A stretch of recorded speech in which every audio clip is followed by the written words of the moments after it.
Canadian Requiem. Canadian Requiem, the cautionary tale of the certified lover boy and the certified boogeyman. Narrated by me, the certified yapper. Hi, my name is Jadelynn and welcome back to my channel, Oh My Days. And sorry ahead of time because this is gonna be a lot. However, in my defense, they gave us a lot, okay? Like, they did a lot. And I know some time has passed, but I've been really wanting to make this video. And like, I thought that the moment kind of like passed already, but then I kept seeing people making videos on this topic, so I was just like, why not throw my little 2 cents into the ring? You know what I mean? Like, and I just want to say that I knew exactly how this was gonna go from the beginning, but you know, like, it always feels good being right, and I feel very vindicated in this moment. I actually made a video initially, like after Euphoria dropped, but they just kept dropping back to back before I even had a chance to edit the video. And you know, some of us actually have jobs, okay? So yeah, I didn't have time to edit it in all the chaos. And the reason that I wanted to make this video was because I've had this title in my head since like May, and y'all was gonna hear it one way or another because it's really giving like I was locked in. Like, I have the mind of a master, you know? I have the mind of a mastermind. What's that? I don't know, but you know, I'm so creative like that. That's what it was giving. And more importantly, the straw that broke the camel's back was a conversation that I had at work. And it was the same week that the Not Like Us video dropped. And one of my coworkers asked, like, so what is this like whole beef about? And at first I was like, how? Don't you know? But then I had to remember that like not everybody is like as invested. So like I basically explained it. I gave them kind of like the Sparks Note version because, as y'all know, this has been going on. Like, this isn't new. Like, this has been brewing for like the last like decade or so. So I gave them a little Sparks Notes version. And then at the end of my spiel, they looked me dead in my face and said, "What's wrong with that?" Nothing at all. Nothing's wrong with it. Like, when I tell y'all, I feel like I was being gaslit like in real time. And so I just kept thinking to myself, I was like, damn, like, am I not as good of a speaker as I thought? Like, maybe I just explained it like really badly. No, baby, like, you're just an introvert and that is okay. Yeah, I'm honestly just making this video to redeem myself for myself. And maybe, you know, share some new perspectives that I feel like maybe not a lot of people have talked about yet. So, warning! This video will be all over the place due to neurodivergence. However, I will be making an honest attempt to organize my thoughts and share them with you all. So yeah, here we go. I think that a lot of people were initially confused about what this beef is about. No shade to the girls, but this really made it clear that the reading epidemic is something serious. And George Bush, trust, you will be dealt with. It's not about race. It's definitely not about policing the identity of mixed people. At the end of the day, this all boils down to culture. And I tried to explain this initially. I feel like the response I got was like, I don't know, y'all. I just didn't like how they kept calling him white boy, da da da da. In my head I was like, first of all, nobody is saying that this man is not black. Okay, maybe Rick Ross is saying that, but like, and I high-key wanted to say that I think that people who think this is about him being mixed have no media literacy and need to go pick up a book. But I just started that job and I didn't want to seem like an asshole, so I kept my mouth closed. Yeah, this was very clear to me through Kendrick's first entry with Euphoria. And this entire beef, I think, can be summed into this one line where he says, in reference to the whole OVO team, tell them run to America to imitate heritage, but they can't imitate this violence. It's about culture and heritage.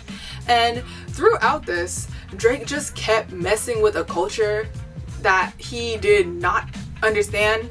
And the most egregious misunderstanding being the genre in which he resides, hip-hop.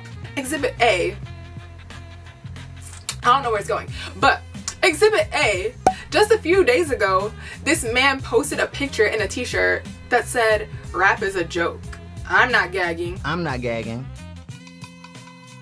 Yeah, I'm not sure if this is an attempt on his part to seem like unbothered, but one, you look every bit unbothered, and two, once again, here you go being disrespectful. So in the words of my good sis Hayley Williams from Paramore, how did we get here? Well, I don't know, like how far back you want to go? Like that, first person shooter, what happened to that boy? Okay, maybe not that far, but let me land here. Why don't we start at his reaction to the now infamous Control verse? You know, it was one of those things. It's like I almost wish he had come in there on that shit, because I kind of lost like a little respect for the sentiment of the verse. If it's really fuck everybody, then it needs to be fuck everybody. It just can't be halfway for the sake of the people. But you know what I'm saying? Like, for real, that's just how I feel.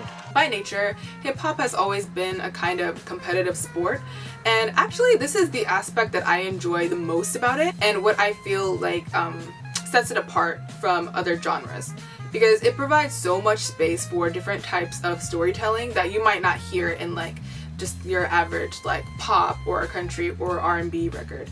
And it's always been about being like a wordsmith, and I think that's really cool. It's like, how can I say this thing in the most clever way, or the most like creative way, or how can I use my voice to make people understand where I'm coming from? And I feel like people who like get hip-hop would understand Kendrick's call out of these artists as healthy competition. It's ultimately like a move to push others in a way that kind of forces them to rise to the occasion. And like, we know this, but somehow he just didn't. And so that leads me to ask, firstly, hip-hop is a culture. Originated in the Bronx in the 1970s, it actually consists of a few stylistic elements, which include emceeing or rapping, DJing or scratching, breakdancing, and graffiti art. And recently I've heard arguments for like ballroom being included into this, and I think that's really interesting. Please feel free to research about the ballroom or like voguing scene, but it's probably one of the scenes that most closely follows the traditions of hip-hop like in its purest form. And that makes sense to me because a lot of early hip-hop is a lot closer to like disco and funk party music, and I like to think of it as like disco and funk being like the mother and father, and they birthed fraternal twins being like hip-hop and house. And I think that's really fascinating. And perhaps because of hip-hop's global reach, I feel like a lot of people forget that it's an intrinsically Black American art form, and therefore the two cannot be separated. And I often get reminded of a quote from the wrong messenger, right message, but here it is.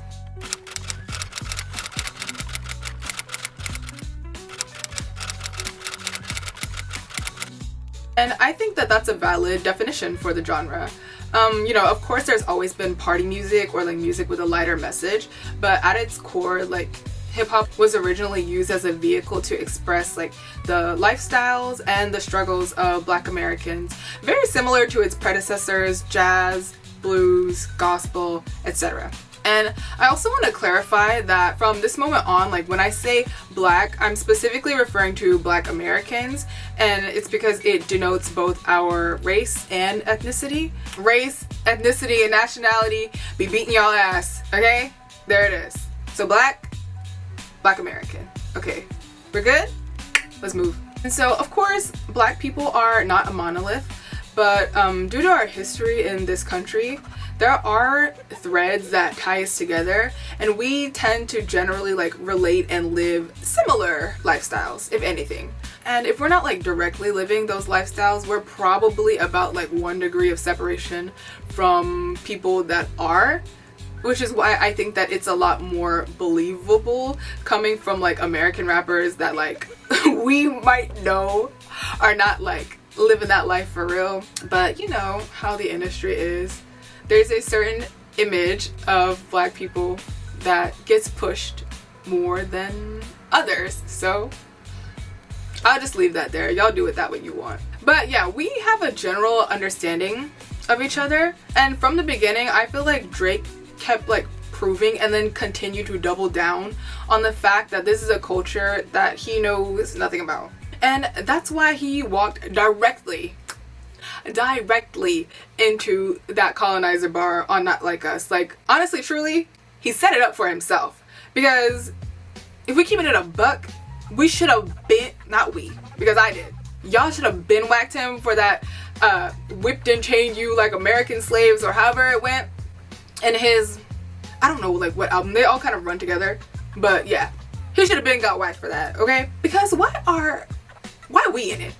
Why American slaves? Of all people, you are Canadian, Crody. Why are we in it? Is it clicking up here for y'all? Here we have an outsider to the culture that is seemingly the representative and face for it, while simultaneously not understanding it and then constantly like disrespecting it. And this is not entirely Drake's fault. Drake is in the position that he's in because like if we keep it in a book, he's the one that makes the books. And we live in a society, a capitalistic one at that, where money is often put before art. And don't get it twisted, like homie's braids. Drake is not the first or only person that this applies to. Hip-hop has been capitalistic since Run DMC and the Meditas, okay? But he certainly is the avatar for the shift of rap in its like modern landscape. His MO is numbers and money. And he tells us this like several times throughout this battle.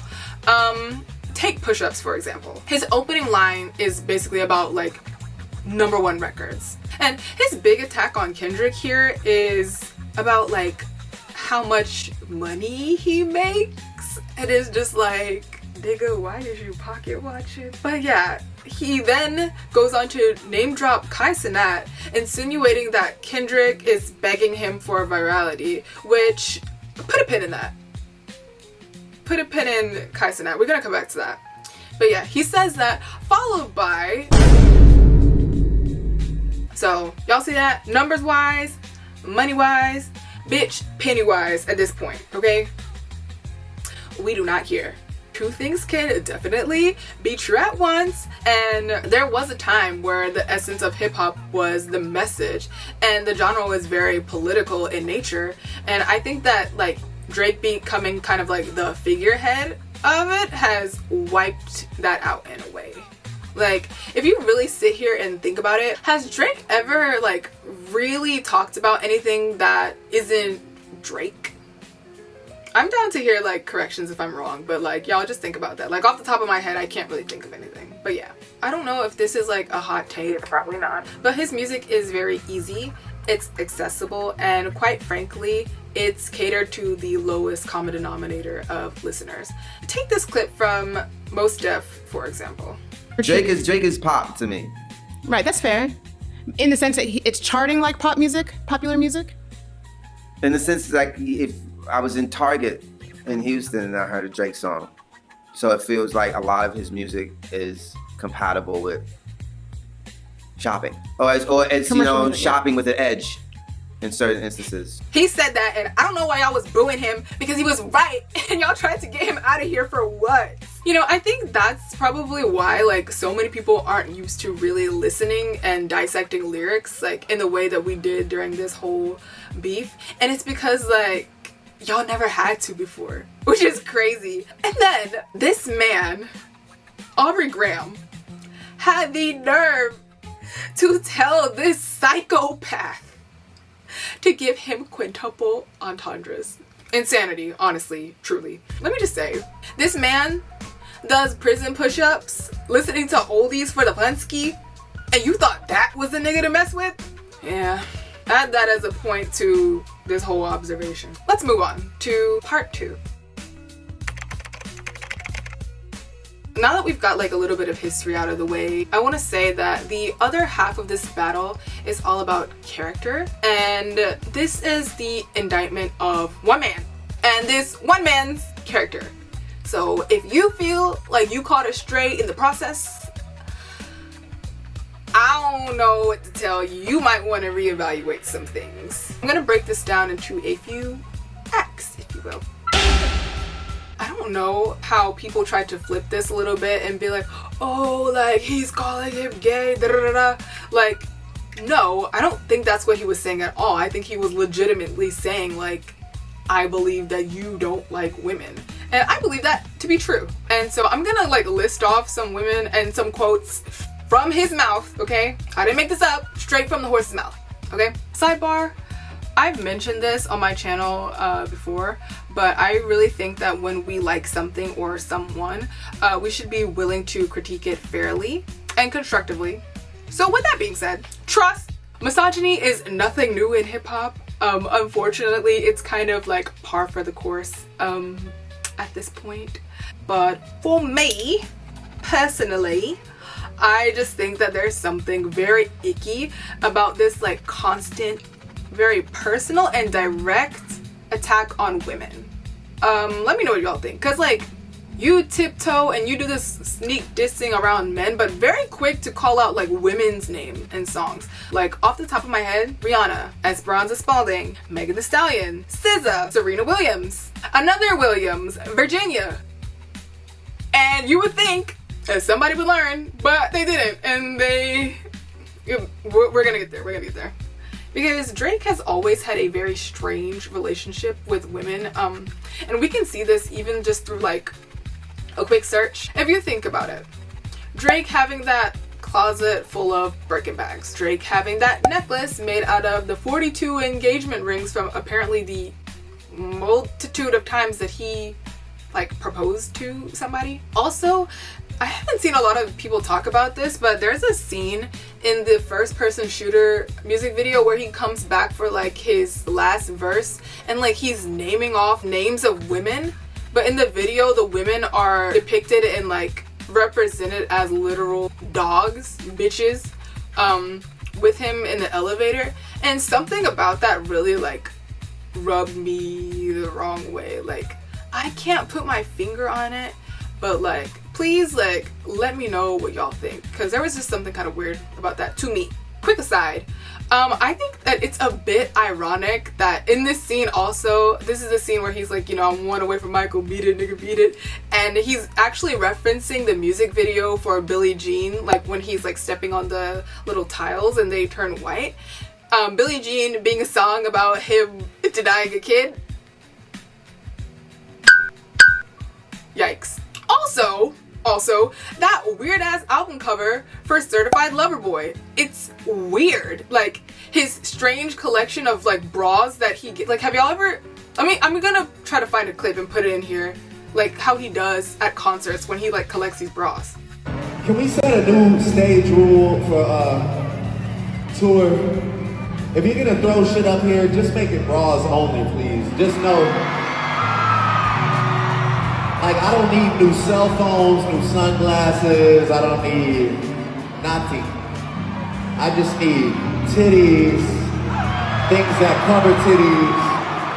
That's all I need. You're 36! That man is not 36. He's probably like 37, going on 38. But like, you're knocking on 40's door, acting like this. And it's just weird. So as I mentioned before, I pulled some quotes from his lyrics that I would like to read in the stylings of Iyanla Vanzant. Pop my butt, pop my butt. Do you know what pop my butt meant to Harriet Tubman?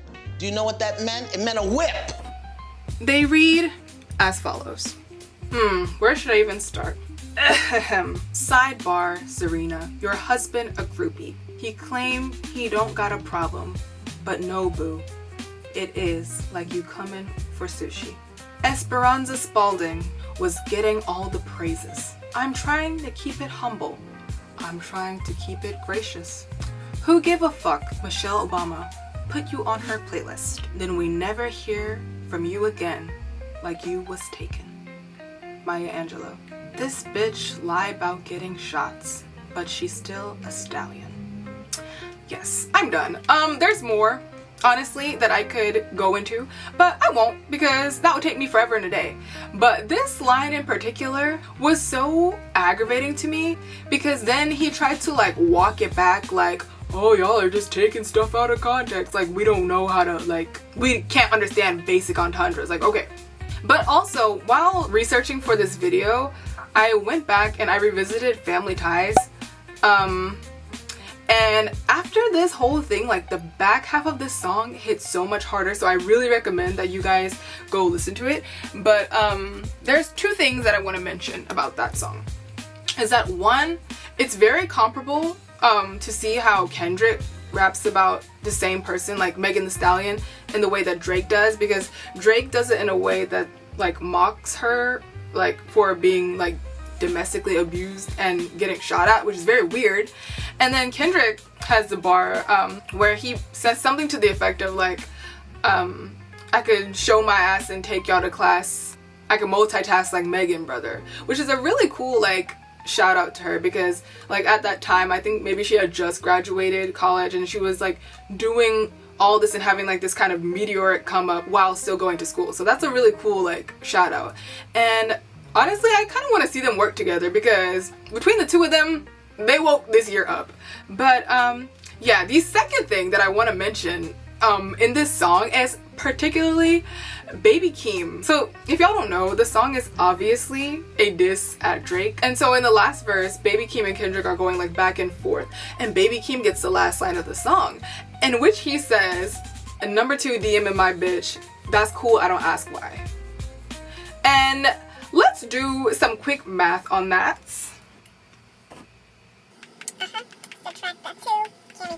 Yeah, Baby Keem was like 21 at best during this song. They probably recorded this, you know, a lot. Let me take this off. Probably recorded this sometime before. So he's like 20, 21 saying this. We're implying here that Drake is the number 2 DMing his bitch. Oh, Aubrey, get up off this floor. Get up! Get up! You are not beating the allegations. Oh my god. Jesus Christ. Alrighty, we are trucking along to Act 2. As we all know at this point, I think that family is a very sore spot for Drake. And the cracks in his foundation become really obvious when you observe the way that he talks about like other people's family dynamics. I think like as humans, we always seem to want the things that we don't have or like never had. And it's very obvious to me that the typical like nuclear family is something that he really desires deep down. It seems like when he doesn't like get the things that he wants, or like he sees people living the life that he so desperately wants to have, he becomes very vindictive and resentful. Oh, it's the way you act. Relationships with family kind of ties into like his relationships with women, and you can see this in like how he came at Pusha T, how he came at Serena Williams and her husband, this angle that he tried to take at Kendrick in this battle, and his shots at A$AP Rocky over his relationship with Rihanna. Those two especially, I'm like, why are you still on that? Those two are happy together and they have 2 children. And I think that's a great segue into the way that he talks about or like deals with children as well. Like, I feel like the fact that it was believable enough to cause such shock, like that he would hide a kid like again, that says something. And to me, I think that Drake suffers from like nice guy syndrome, where he thinks that he's like kind of entitled to certain things from women for like being like a lover boy or like a nice guy. And like, especially if you look at like the kind of music that he was making like in the beginning of his career, so like his mixtape era, and then I would say maybe like his first 2 albums. At the beginning of Drake's career, like musically he was a little bit more in the vein of like a lyrical miracle type, kind of similar to like maybe like an LL Cool J. And his core fandom at the time was women, black women particularly. And it's just so comparable to now. Yeah, like I just think about like those like early days. Like I remember like my mom and dad really liking him. My dad specifically like kind of dedicated the song Fancy to my mom, which I think is really cute. But yeah, you think of songs like Fancy or like Best I Ever Had. His target demographic kind of was like black women, and throughout the past 5 or 6 years, it's really interesting to see like how his target like demographic has really changed in the ways that he like plays up to it. No shade, but okay, all the shade. But when I think of like the typical Drake fan, I think of like, I don't know, I kind of think of like Reddit. Why does white boy sound like a slur? Why does it sound like I'm about to say a slur? Yeah, but I just kind of think of the like Reddit white boys a little bit, or like, you know, them like edgelord type of dudes, and I'm like, wow. One thing about them tables, yeah. I don't think that anybody is denying his blackness. Chevys. White boy, you got a Chevy, white boy? I doubt it. Okay, like some people might be, but Kendrick is not one of them. And it's just that like his experience is not the same as the Black American experience, which is like integral to the genre of music that he's residing in, right? It's been mentioned, like great comparison honestly, but like nobody comes to J. Cole with this same criticism. And I think it's kind of funny that like both of them are like, you know, biracials who grew up with their white mothers and also grew up in like a Forest Hills. Like, it's just really funny to me. Yeah, nobody comes at J. Cole with the same criticism because J. Cole seems to be very authentic in like the way that he presents himself. He doesn't really seem like he's ever like fronting or like putting on a show, if you will. For Drake, I think that he puts on culture like a costume, whether that be like Black American culture or just like hip-hop culture. Yeah, and he sort of collects these hip-hop artifacts. Tupac's ring, which was a big deal in this whole thing. Pharrell's chains. We can see him like pretty much copying Smino style, like word for word, bar for bar. He copied my whole fucking flow! Word for word, bar for bar! And speaking of that, Soulja Boy literally like taking a page out of his book for What's Happening, not for Kiss Me Through the Phone, Charlemagne. And even Dram with the whole, like, with Hotline Bling originally being the Cha-Cha remix. Like, he pretty much stomped on his whole moment. It was just a little shocking because it came out as like the Cha-Cha remix. You know what I'm saying? As is, not really Hotline Bling. At the time. Right. At the time, like it was the Cha-Cha like remix. 2 weeks. So, I don't know, it's just really weird. I ain't get no reach out, no nothing or whatever. And I don't know, kind of it fucked with me for a long time until like, yeah, you know what I'm saying? Like that was my record. And it legitimately started out as the Cha-Cha remix. Yeah. And while I was starting the outline for this video, I was watching the Olympics opening ceremony. And there was a section where they showed the Louvre. Like, this sounds like a crazy, like, comparison, but just, like, stay with me. When I saw the Louvre, like, it reminded me of Drake. Here's where I'm gonna connect it. The Louvre is a place that houses all these beautiful and aesthetically pleasing things. And lots of people love it. Lots of people flock to it. And when you really think about it, it's filled with things that were ultimately stolen. You know, at first glance, like, it looks very pretty and it looks very nice, but when you start peeling them layers back, like, it gets real ugly real fast, and it's kind of hard to, like, face that fact. And I'll dive into this, like, a little bit more later. I wonder why. It's because you're pitiful and petty. The relationships that Drake has with his industry peers reminds me a lot of Nicki Minaj, actually, and I shouldn't be surprised because they're essentially cut from the same cloth. I actually made a video on her as well earlier this year, so I'll like link it somewhere up here. Yeah, both of them seem to be like in an echo chamber, and they're surrounded by yes men that are ultimately there to eat off of them and at the end of the day get a check. And a lot of their behavior has gone unchecked for years, and I think that's why both of their legacies are compromised and in question the way that they are like right now. Maybe like 2017, 2018, if we had the same conversation about these two, we would be talking about them like in a completely different way. I feel like a lot of people were like asking like, why are all these people like coming at him like out of nowhere? Like, why are they ganging up on him? Oh, they're just mad that he's #1. When they should have been asking, Man, What did he do to make them niggas that mad? And it can't just be that like everybody like hates you for like no reason. If there's a 20v1 and you're the one, perhaps you might just be the problem. And the reason that there's a 20v1 in the first place is like just because like you're weird with people. You have this weird chip on your shoulder about your identity. And like once again, I can actually like feel some kind of empathy for him, because if you think about it, for his whole life he probably never fit in anywhere. And you can see this like in the way that he like speaks about his past and like his upbringing in interviews. I just always felt like an outsider. I went, when I was in Forest Hill, you know, it was an all Jewish school, like, and just being biracial but still being Jewish, so I was like kind of connected to the kids but like sort of distant. And when, you know, when kids are young, they don't necessarily comprehend everything. Right. So it can get a little cruel and a little mean.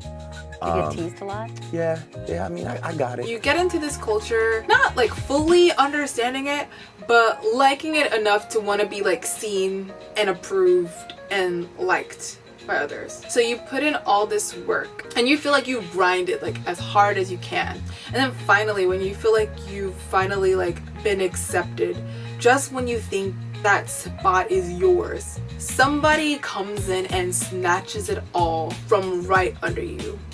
And seems to do it with ease. That's gotta hurt. And so I can really feel for him like on that end of it. But then at the same time, why we in it? What it's really giving at this point is that you need to go see that lady. You need to sit on somebody's couch and talk it out and work it out. And had he put in the work and done that, this might be a different story right now.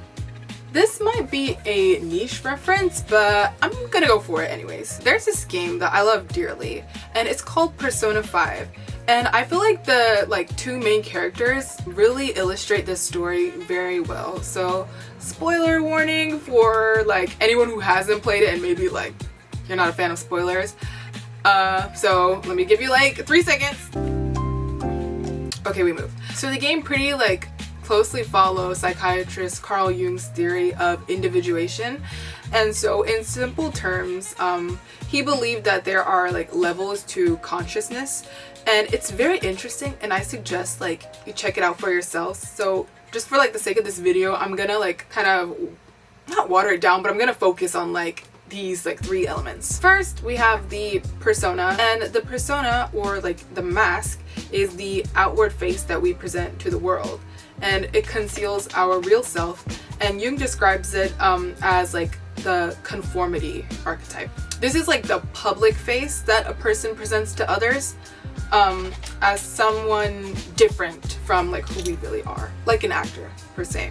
We have on the opposite end the shadow. So the shadow archetype, as defined by Carl Jung, encapsulates the parts of ourselves that we may reject or disown, or simply we might not recognize it about ourselves at all. And it's rooted in both our personal and collective unconscious mind, and the shadow contains traits that we consciously oppose, and often it's contrasting the persona that we present to others. And then somewhere in the middle, we have the self.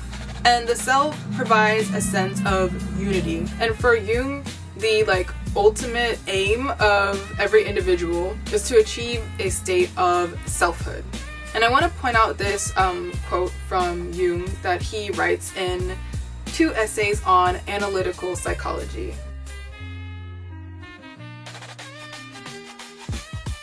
With that little background out of the way, in the game there are 2 characters that work as foils for each other, and they really remind me a lot of Kendrick and Drake.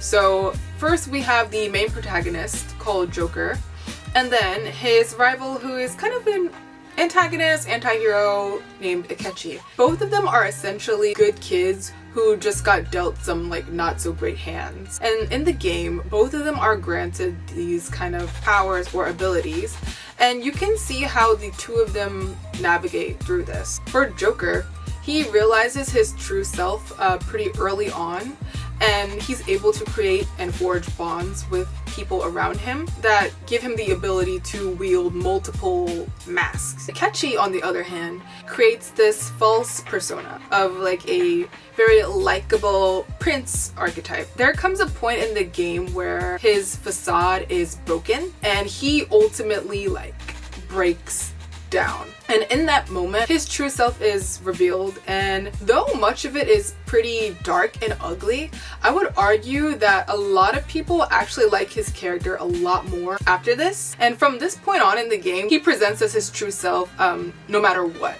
that looks like. Drake in particular really reminds me of Akechi in the way that he presents himself, because like Drake, Akechi was a kid who was abandoned by his father very early on, and he grows up to be like a kind of people pleaser. He's always like looking for acceptance any and everywhere. So he has this kind of like dazzling and likable veneer that draws people to him, but because like he never faces himself properly, his inside is still really rotten and filled with a lot of resentment. As a character, like, he's awkward with people, and he never forges any true friendships, or like if he does, it took him like it was a lot to get there. And he never really forges any true friendships or relationships because he can never be his true self, and he's lonely. It's honestly really sad. While it's understandable, a lot of it is his own doing. He kind of created his own personal hell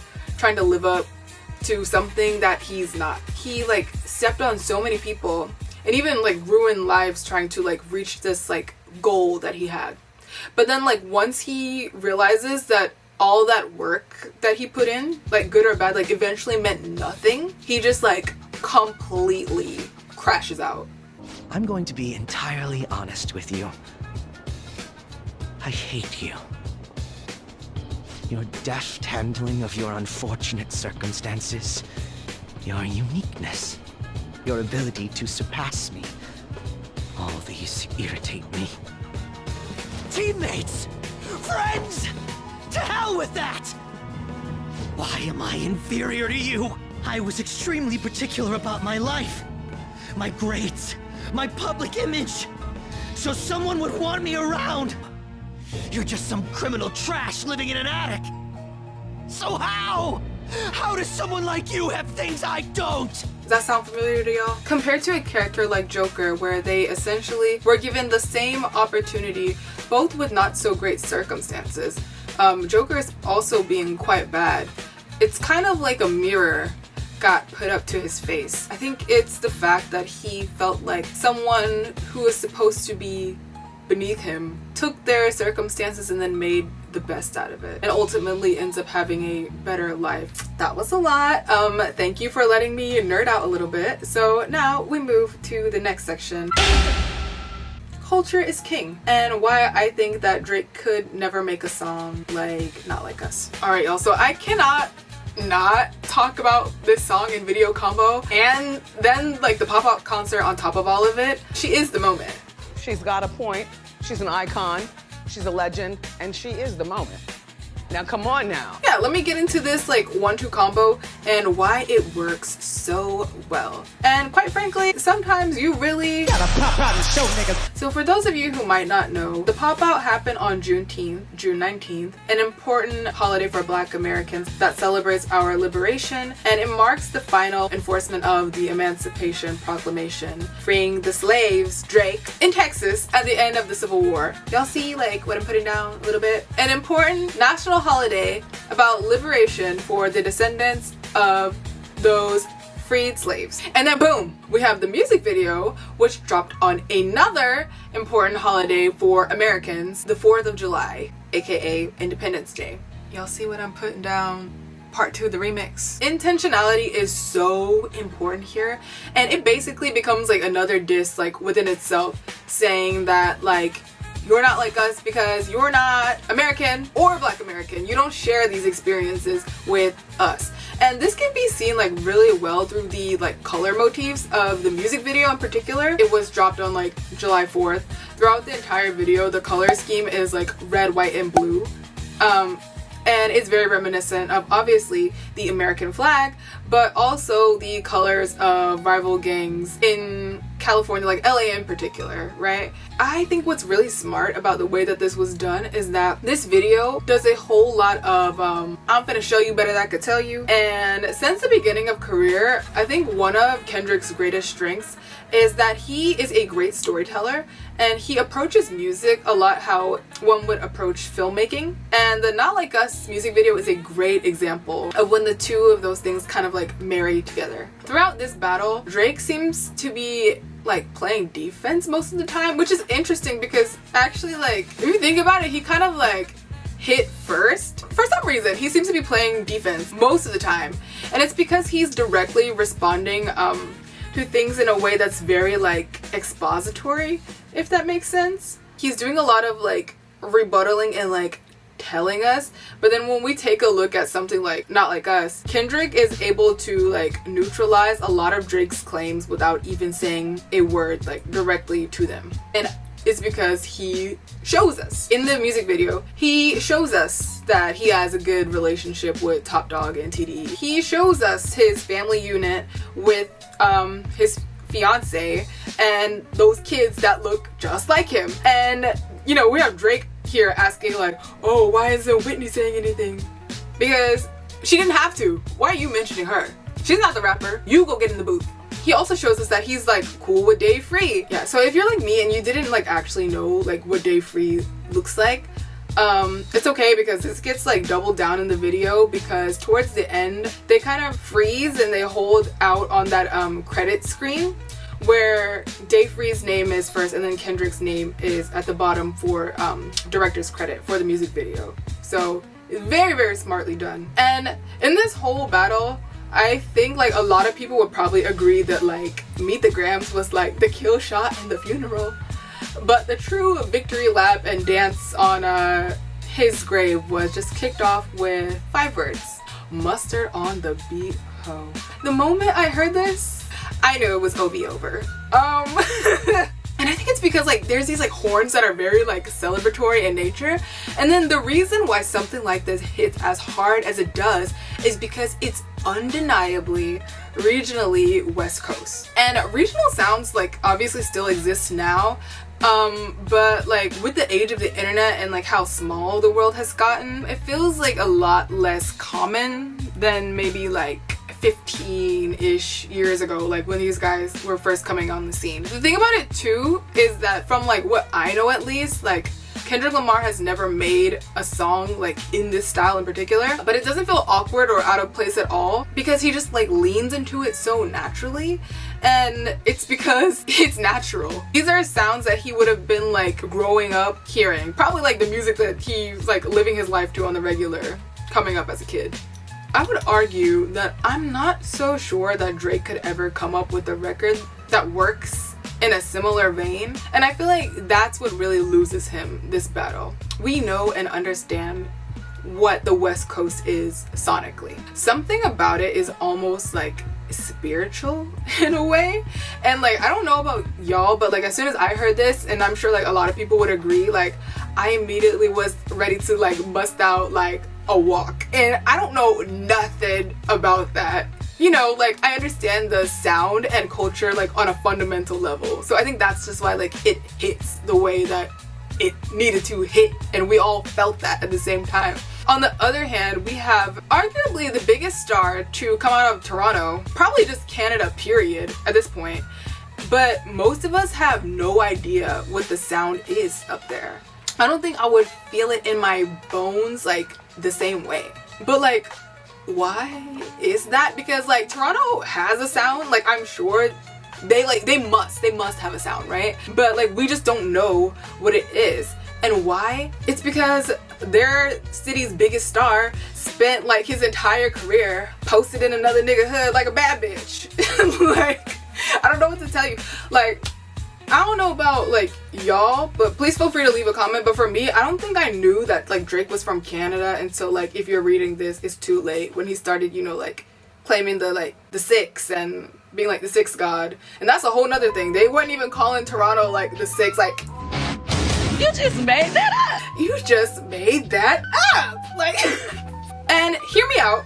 Okay, hear me out. Fundamentally, I don't think there's anything wrong with like experimenting and trying out new sounds. I actually think that some of the best artists do it all the time, and they do it really well. So off the top of my head, I'm thinking of like Beyonce, Outkast, BTS, Kendrick, Janet Jackson, like a lot of artists who are really good at their craft. Even like Megan Thee Stallion, they experiment with these different sounds. I don't know, they just do it well because it feels like a marriage of like two things.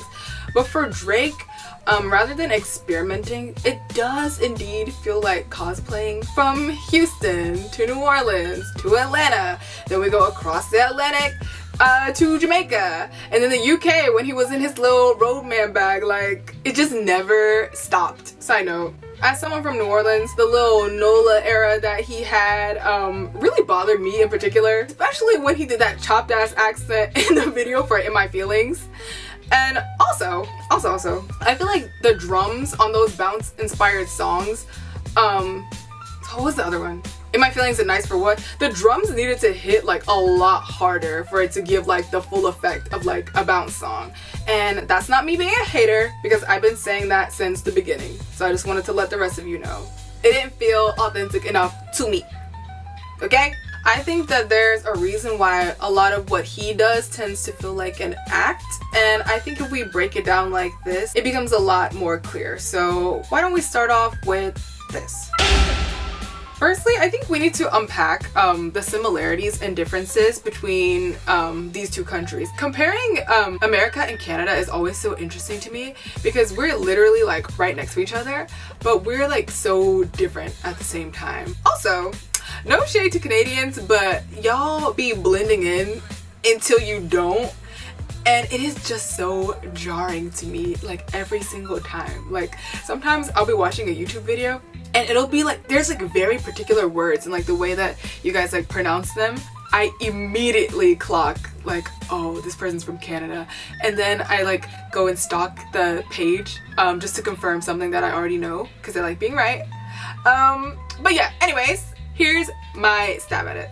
Let's think of the imagery of the two. With America being a melting pot, we put in all these like ingredients, mix them together so that they become like one new thing, right? And then we have Canada, which is a mosaic. And when you think of a mosaic, it's like these different colorful pieces that are still recognizable from each other, but when you put them together, they tend to make one giant picture, right? So we keep that in mind. While Black Americans have like regional differences, we share a connected culture because of our history in this country. Most of us have ancestors who were brought over here to America and have lived here for several generations. And like because of this connective tissue, our experiences don't tend to differ from each other like too much. Canada, on the other hand, being more of a mosaic, it means that there's a lot of minority cultures that immigrate there, and they kind of keep their original cultures like intact rather than like assimilating into like one like Canadian culture. And also, like, if there are any Canadians watching, please feel free to correct me and like sound off in the comments. But from what I understand, a lot of Black Canadians are usually like first or second generation from like Jamaica, Somalia, Haiti, Nigeria, etc. And so rather than having like one united culture, it makes for a more like diverse Black experience there.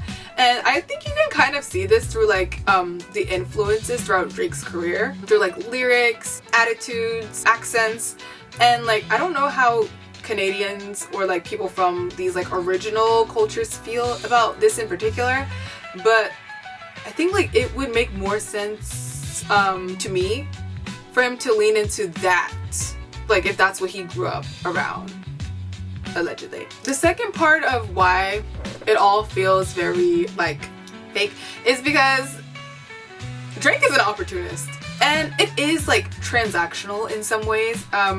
Actually, I think a better word to use would be like symbiotic, because like these artists who he collaborates with end up getting like some spotlight to their name and maybe like chart positions.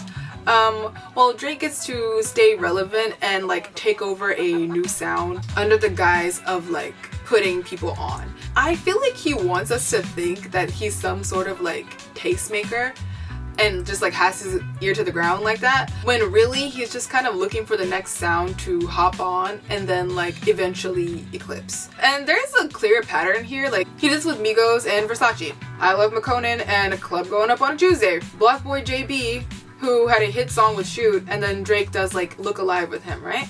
And probably like the most diabolical out of all of these is like what he did to Dram with Cha Cha and Hotline Bling, like I mentioned before, being like the Cha Cha remix. Also, that quite frankly soulless house record that he put out like maybe like what was it, like a week or like 2 weeks before Renaissance? And that's so dirty because I know for a fact that he knew that that was coming because he has writing credits. Like he worked on Heated for Beyonce, and one of his frequent writing partners, Beam, is also like a featured artist on the album. So that's kind of messed up. But that one kind of came back to bite him, so it is what it is. God is fair. See, when you do clownery, the clown comes back to bite. And then we have Majid Jordan, who are probably most well known for writing and producing Hold On We're Going Home from Nothing Was the Same. Speaking of that, like most of the people who are signed to his label OVO Sound are like basically his personal writing camp. Few of them ever have like much relevance in the mainstream, and even like if they like kind of do, it's more like a core group of like fans, which is fine. But these people aren't like making it out and charting nearly as well. And a lot of these artists were already like doing pretty well like in their respective communities, and we're probably like bound to come up organically no matter what. But you know, that Drake stimulus package doesn't hurt either, right? He's the numbers guy. He co-ops these sounds and then he be leaving them people out high and dry. I actually think that most of his beef with The Weeknd comes from The Weeknd ultimately not signing to OVO after being like heavily involved in the writing for Take Care, which is considered probably Drake's best album by most people. Like if he has a classic, it's probably Take Care. And yeah, like had The Weeknd like signed with him, I don't think that he would be anywhere as big as he is now. And then I was thinking about it, it's kind of interesting that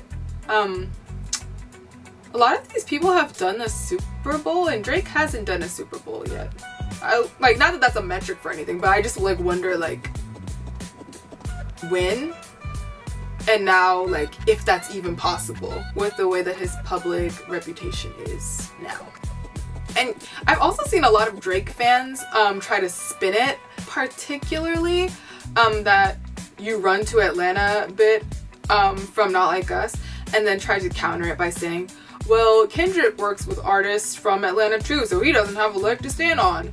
But not really. It doesn't really work like that. And I think the difference is that I can sense a true spirit of collaboration. It's like these individuals who are bringing their parts together to create like a new whole of something that sounds different.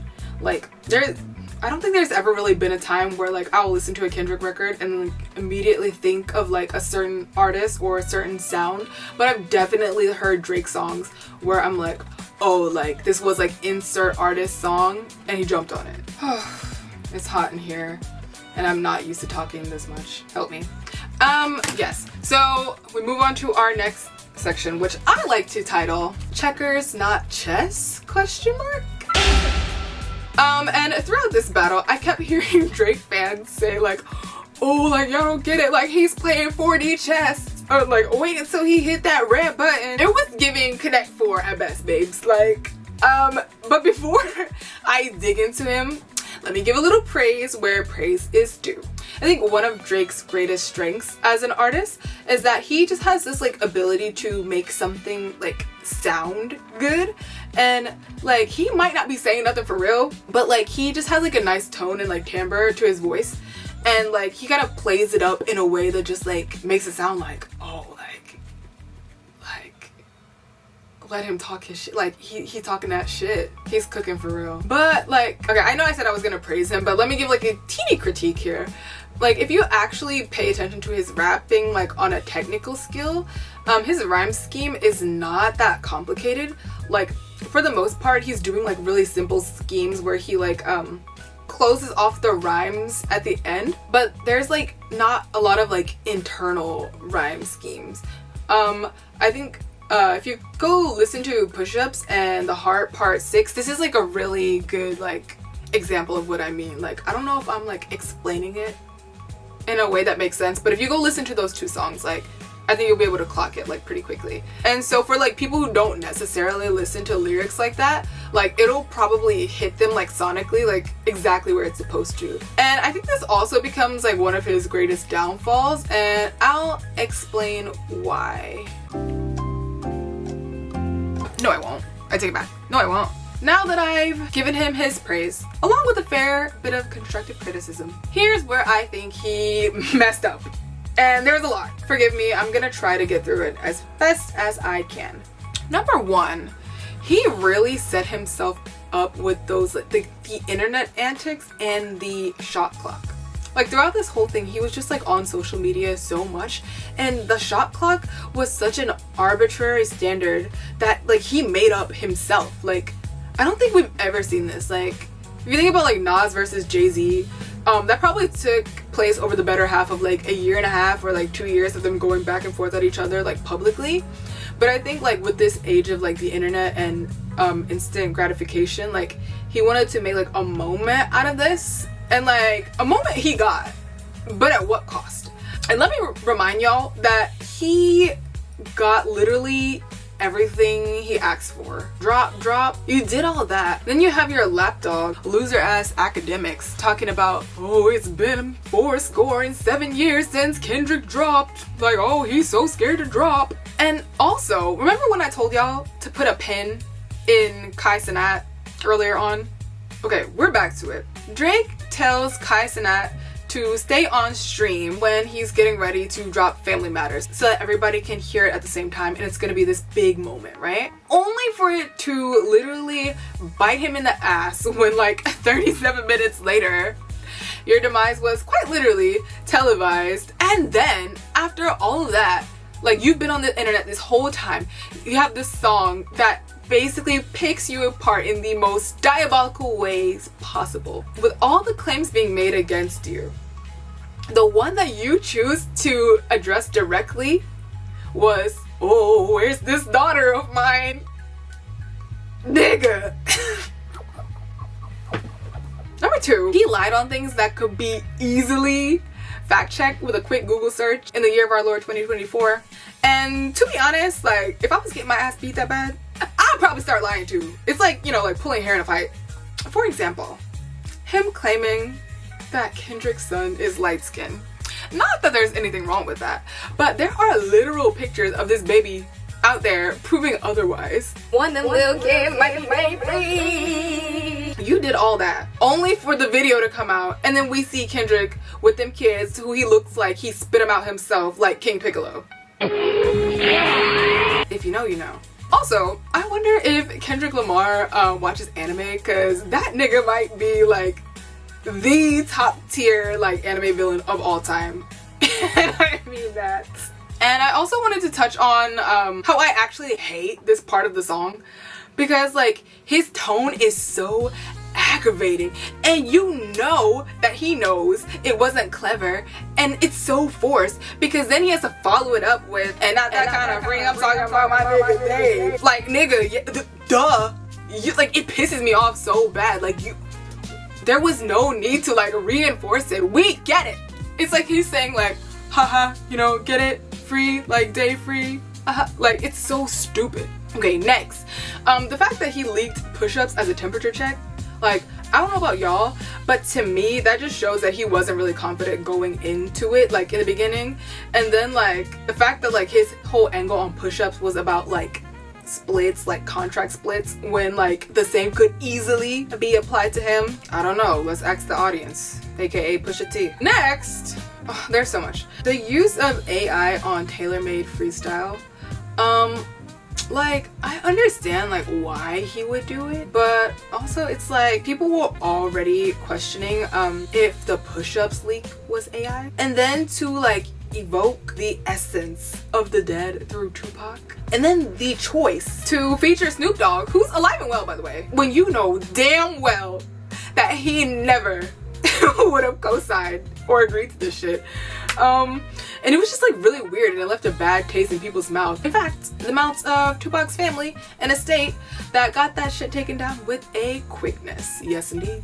Bringing family into it. And at this point, Aubrey, you should have known better, because like, we have seen this movie before. Played these games before! I said I played these games before!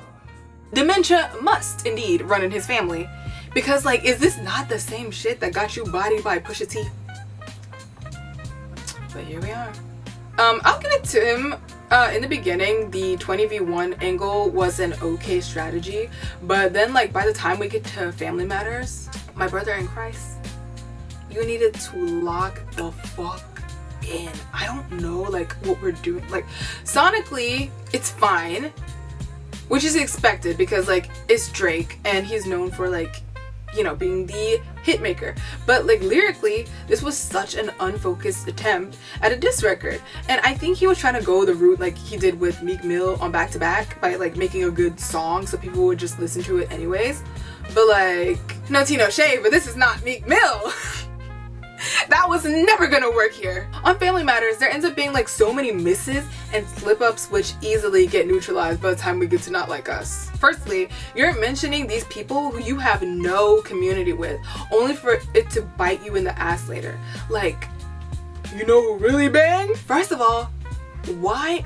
You sound like an op. Cause why are you telling on people? You're like, yeah, you know who really banged? YG. You know who really bangs? Chris Brown. Like, and then we have YG, who shows up to support Kendrick by performing at the Pop Out and also by being in the Not Like Us music video.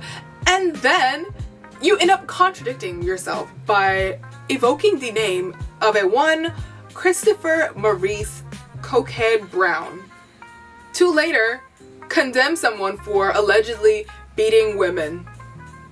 Make it make sense, y'all. And actually, I would argue that the most pitiable person in this entire exchange is Michael Jackson.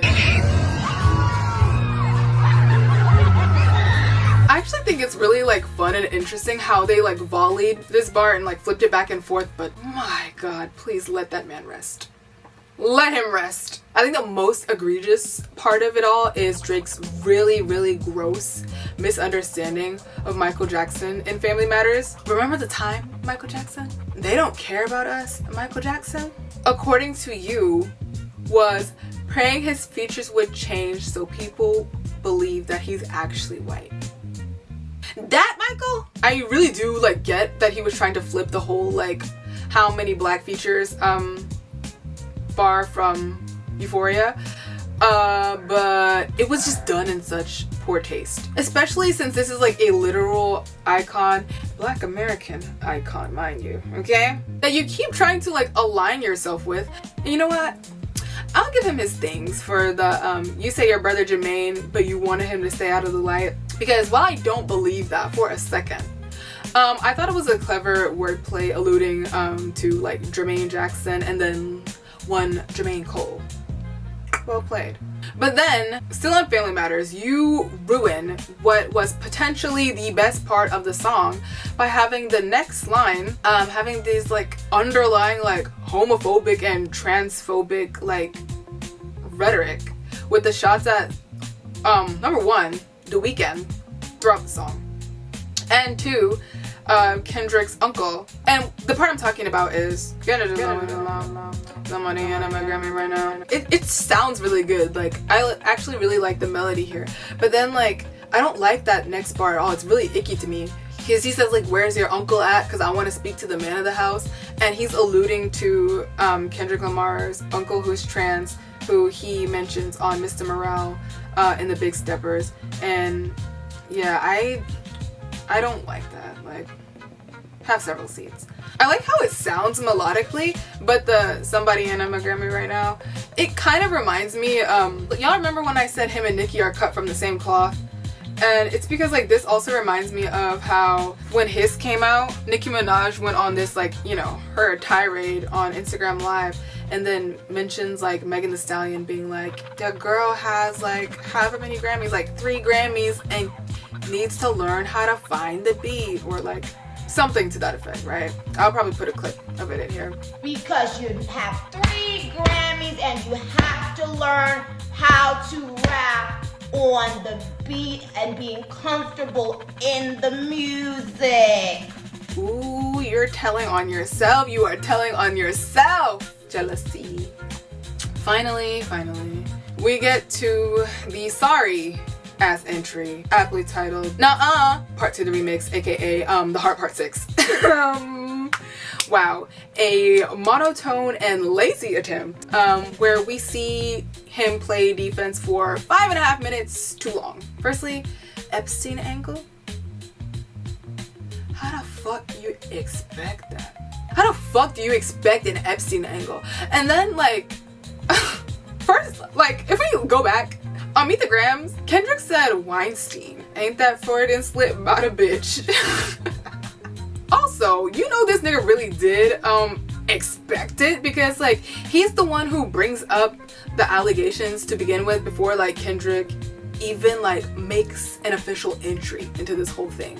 Like on Tailor Made, he says, and I quote, talk about him like I can't even do it. I'll put the clip. Talk about him like young girls, that's a gift for me. Through the voice of Tupac. And then in the Heart Part 6, he goes on to say, Epstein angle was the shit I expected. Ha! I'm way too famous for the shit you just suggested. Is this nigga serious? If I was fucking young girls, I would have been arrested. Like, we don't have countless examples of why that is not true. And like, we don't have an entire movement over the past few years that proves the exact opposite. And you see, like, this is the shit I'm talking about. Like, lying about stuff that could, like, easily a Google search away. Especially if we type your name next to it, Miss Girl. Probably the worst part of this song is the truly disgusting misinterpretation of Mother I Sober from Mr. Morale and the Big Steppers. And, like, this was so... Like, you mean to tell me that your angle was, haha, you got which is like not true, but like perhaps because like he's also not familiar with the art of storytelling or listening and breaking down lyrics, that it just didn't click. But anyway you flip it, like it's just a nasty approach and it says a lot about the like kind of person he is. Ugh, it's just really gross. And also I haven't seen a lot of people mention this. I think it's quite ironic. We have some interesting text painting here that happens at the end of the song, and it's where he's doing his little like, you would be a worthy competitor if I wasn't a predator, blah, blah, blah, at the end. And he says like, let me know when you get into the facts, because all my shit is facts. And then the sample that's used throughout the song, there's a little voice that goes, prove it. He unintentionally makes this little call and response where the song is essentially asking him to prove all of his facts that he's just mentioned. And that's the last line of the song. Like, that's what we're ending with? That's where we're ending? Oh baby. Forget Connect 4, nigga. You was playing Hangman all by yourself. Alright, so in this little home stretch here, I'm going to talk about some honorable mentions and underrated moments that I feel like not a lot of people have been talking about. So, number one, let's get into the way like this whole battle is set up. It's actually really fun to observe because if you look at the scoreboard, all of the entries are essentially like a 1-for-1. So we have first person shooter for Like That, push-ups for Euphoria, Tailor Made for 616, in the sense that both of them are Instagram releases, Family Matters and Meet the Grams, and the Heart Part 6 and Not Like Us. But I actually think like you could also kind of flip it to where Family Matters and Not Like Us are matched up, because these are both like music video releases, so we're like actually like 1-for-1. But it's interesting because Kendrick basically like takes all the moves from Drake's playbook and like he's essentially just like mirroring him but executing it better. I feel like the most, like, not the most, but like this is my favorite bar probably. Ain't that something? B-Rad stands for bitch and you Malibu's most wanted. That is so funny to me, and I feel like not a lot of people like talked about that. That was very funny to me. I think it's my favorite line. Because, you know, we have like Malibu's most wanted, and then the character, it's a white boy and his name is Brad, and he wants to be this rapper, so he changes him to like, it's still like Brad, but it's like B-Rad, and it's just like, come on y'all, like, that's funny, that's a bar. Hey yo, traffic, looking for my chapstick, feeling kinda car sick. There's a Ford Maverick. See, that's $1 million song right there. Next, I want to hop into some visual scenes and comparisons. I feel like I didn't see a lot of people talking about this as well, but like in that scene where like Kendrick is like whack, whack, whack, whack, like whacking the piñata, there's not only candy coming out of it, there's also like some papers, and I'm very curious as to like what that represents. Like, are those like court papers? Like, I don't know, I feel like not a lot of people talked about that. Also on the visual side, I saw this through Dissect podcast, and they made a post about kind of an Easter egg. It was like the scene where Kendrick is in the cell block 1, and people have been trying to like figure out the symbolism for weeks, and they found out that it's basically like a 1-for-1 recreation of this photo shoot of this model.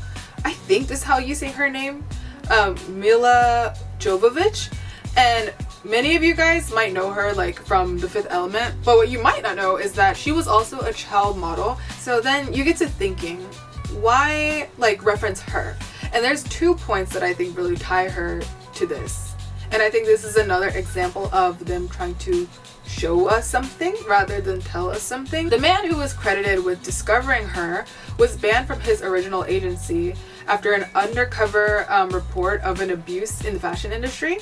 And then he went on to like move to the US and then founded another management company that was funded by none other than Mr. Epstein Engel himself. He was eventually, like at the end of 2020, arrested after being accused of the rape of a minor and being under suspicion of supplying underage girls. And it feels so icky to say supplying, but yeah, underage girls to Jeffrey Epstein. And then 2 months later, after his arrest, he was found unalived, in prison, hanged in the very similar fashion to Epstein. The second thing is that at age 16, she was briefly married to a 21-year-old, and it was quickly annulled by her mother. And when I heard that, my mind immediately jumped to the model Bella Harris. Right now she's 24, but she also started out as a child model, and she's been linked to Drake since she was 16. And also while researching this, I did not know that like Jimmy Jam, like that Jimmy Jam, that guy, that's her dad. Very interesting. And then I skipped over to Aaliyah, who was also briefly married to a one Mr. Robert Kelly when they were 15 and 27 respectively. So like any way you flip this, it's looking real weird and very sus. The rabbit hole does indeed go deeper, I suppose. Okay, so I'm back. As you can probably tell, like I've been sitting here for a minute. The sun has like almost completely gone down, and that last section was a little bit heavy. So yeah, here we are, and I wanted to close it on a bit of a lighter note. So on this episode of things that blew up in Drake's face, BBL Drizzy. Quick recap on how we got here. Firstly, we have Cat Williams for just opening up the portal like on the first week of the year. Like ever since he went on Club Shay Shay, things have not been the same. Then next, like literally probably like the next week or like 2 weeks later, we have Megan Thee Stallion, the true winner in all of this, honestly, truly. Stating in her song Hiss, quote, "Niggas be hating on BBLs, but be walking around with the same scars," end quote. And then we have Rick Ross dropping Champagne Moments, Drake's Instagram story response to Rick Ross dropping that song, in which we get this. Roll the clip. Oh, it's such a beautiful day. Me waking up from a nap, I just realized BBL Drizzy called his mommy on me. He shared their text messages between each other. But anyway, big nose. Boy, you had 25% body fat with a carved out 6-piece. Stop. We know what time it is. That shit costs 40 bands. And I don't know about y'all, but it's something about the big nose that really takes me out every time. And so I think that's like the first iteration of like the nickname like BBL Drizzy. And so then we get Drake on Push-Ups telling Metro Boomin, who produced Like That, which kind of like kicked this off. He says, Metro, shut your whole ass up and make some drums, nigga. Which, like, I'm gonna give Aubrey his 10s. You know what? No, I'll never give him a 10, but I'll give him an 8. Cause he ate that. Because, like, just a little smidgen. Because what do you do? Like, he's a producer. Metro's a producer. So, like, what are you gonna do? Like, his only option is to, like, make some drums. So, like, he's kind of stuck, right? Wrong. He finds the absolute pettiest way to give exactly what he asked for. He comes up with the BBL Drizzy beat. I'm pretty sure, like, if I remember this correctly, it dropped like on the same day as Not Like Us dropped. So just another layer of comedy here. And he makes it a contest where the person who like does the best like freestyle on it or does the best rap or whatever like gets a free beat. This was truly our generation's We Are the World, because I've never seen so many people come together. It was just truly astonishing. Like, I saw him get dissed in English, Spanish, French, Japanese, Mr. Worldwide. So many people like jumped in and actually had like really good verses. So like they were so good that like Metro ends up changing the contest to like, now there's gonna be 2 winners. So second place gets a free beat, and then first place gets a free beat and like 10K. So like if any of you guys like actually know, like I don't know if we heard like who won the contest for real. So like if you know, like please link it down below because I would love to know about it. And then also this reminds me of how like Drake kind of tried to flip it, and on that song that he did with Sexy Red, like after all this, like he uses the beat, great angle, terrible execution. Like the song was honestly like, I would argue it was on the level of being like unlistenable, which is something. So like you could have had it, but like you gotta try a little bit harder than that, like because we're still laughing at you, not with you.